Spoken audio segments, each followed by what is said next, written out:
ஓம் சாந்தி. குழந்தைகளே, நீங்கள் வந்திருப்பது ஆரோக்கியம், செல்வம், மகிழ்ச்சி அனைத்து ஆசியையும் அடைவதற்காக. ஈஸ்வரிய வழிப்படி நடந்தால்தான் பாபாவின் ஆஸ்தி கிடைக்கும். குழந்தைகள் வீணான சங்கல்பங்களை வெல்ல என்ன யுக்தி செய்கிறார்கள்? பாபா சொல்கிறாரு, தீய சங்கல்பங்களை வெல்லும் யுக்தியை செய்கிறார்கள். தன்னை ஆத்மா என்று உணர்ந்து சகோதரா சகோதரர் என்ற திருஷ்டியில் பாருங்கள்னு பாபா சொல்கிறாரு. சரீரம் இருக்கும்போது தான்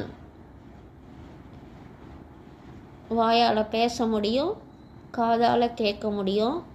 அதனால் சரீரம் அவசியம் தேவை, அவசியம் வேண்டும்.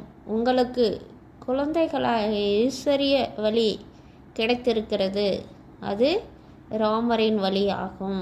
மற்றவர்களுக்கெல்லாம் ராவணின் வழிபடி நடக்கிறார்கள். பாபா உங்களுக்கு ஈஸ்வரிய வழியை காட்டுகிறார். அரை கல்பத்துக்கு ஈஸ்வரிய வழிபடி தான் நீங்கள்லாம் இருப்பீங்க. வழியை கொடுத்து ஈஸ்வரிய வழியை காமிச்சு அப்பா நம்மளை தேவதையாக ஆக்குகிறார் அப்படின்னு அப்பா சொல்கிறாரு. பிறகு சத்தியுகம் திரேதாயுகத்தில் ஈஸ்வரிய வழி தான் நடைபெறும்.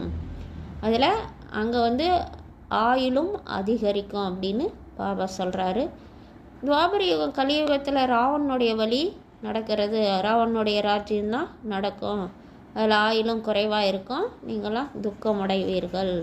அரை கல்பத்துக்கு ராவன் வழி, ராவண ராஜ்யத்தில் அநேக சம்பிரதாயங்கள்லாம் வந்துடுது.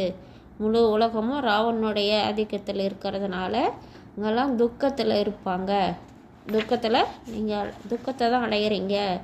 ராமனின் வழிபடி நடந்தவர்கள் பிறகு ராவண வழியில் ஒன்றிவிட்டனர். நீங்களாம் ராவண வழியில் போயிட்டீங்க, ராமரோட வழியில் தான் இருந்தீங்க, இப்போ ராவனோட வழியில் ஒன்றிட்டீங்க. பிறகு பாபா தான் நமக்கு அனைவருக்கும் ராமரின் வழியை தருகிறார். பாபா ஞானம் நிறைந்தவர், மனித சிருஷ்டியின் விதை வடிவமாக இருக்கிறார். அதுபோல நீங்களும் ஞான நிறைந்தவர்களாக ஆகிறீர்கள். விதைக்குள் மரத்தின் ஞானம் உள்ளது. நீங்கள் மரத்தை பற்றியும் அறிந்திருக்கிறீர்கள். பாபா மனித சிருஷ்டியின் விதை வடிவம் சத் சித் ஆனந்த ஸ்வரூபம், சித் ஆனந்த ஸ்வரூபம் எனப்படுகிறார். மரத்தின் உற்பத்தி பலனை பற்றி யாரும் அறியவில்லை. படைப்பவர் பற்றிய படைப்பை பற்றியும் அறியவில்லை. படைப்பவர் யாருன்னு தெரில, படைப்பை பற்றியும் அவங்களுக்கு தெரியல. மற்றவங்களுக்கெல்லாம் நீங்கள் தான் அதெல்லாம் அறிஞ்சிருக்கிறீங்க. பாபா அதை நமக்கெல்லாம் சொன்னதுனால நமக்கு எல்லாமே தெரியுன்றதை சொல்கிறாரு. பாபா தான் கூறுகிறார், நான் ஒரே ஒரு தடவை மட்டுமே சொர்க்கத்தை படைக்கிறேன், பிறகு நரகம் உருவாகி விடுகிறது. ராவன் வந்த பிறகு வாம மார்க்கத்தில் எல்லாருமே போயிடுறீங்க அப்படின்றத அப்பா சொல்கிறாரு.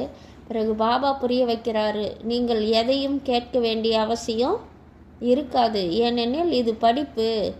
ஒருவர் எவ்வளவு படிக்கிறாரோ அவ்வளவு அவர்கள் ஆஸ்தியை அடைவார்கள். ஆசிரியர் எவ்வளவு கற்பிக்கிறாரோ அதை மாணவர்கள் படிப்பார்கள். இதில் தூய்மை வேண்டும்.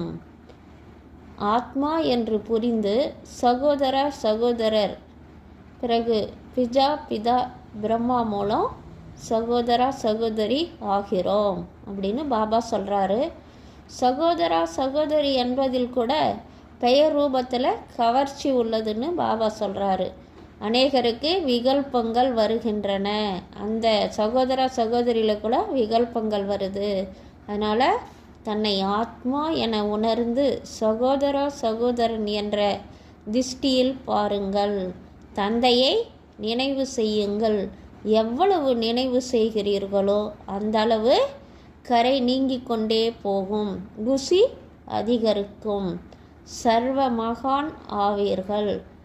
இந்த மகா மந்திரம் சதா நினைவு இருக்க வேண்டும். முதலில் நீங்கள் என்று கூறுவதுதான் அனைவருடைய மரியாதையை பெறுவதற்கான ஆதாரமாகும். ஓம் சாந்தி.